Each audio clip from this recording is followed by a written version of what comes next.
बिस्मिल्लाहिर्रहमानिर्रहीम अला रसूलिल्लाह। एक सवाल हमारे दारुल इफ्ता में ये आ रहा है कि कूंडे से क्या मुराद है। ये जो रजब के कूंडे होते हैं, मतलब इसाले सवाब के तौर पर इमाम सैयदना हज़रत सैयदना इमाम जाफ़र सादिक रहमतुल्लाह अलैह को इसाले सवाब किया जाता है, तो कूंडे का लफ्ज़ इस्तेमाल किया जाता है। कूंडे से क्या मुराद है?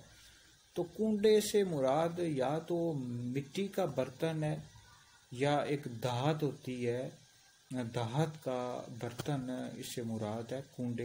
यानी इसमें उसके साथ कूंडे लगे हुए होते थे, उस बर्तन के साथ, मिट्टी के बर्तन या धात के बर्तन के साथ, और उसमें फिर खीर या कुछ और खाना पकाकर सैयदना इमाम जाफ़र सादिक रहमतुल्लाह अलैह के साले सवाब के लिए लोगों को खाना खिलाया जाता था उस बर्तन में।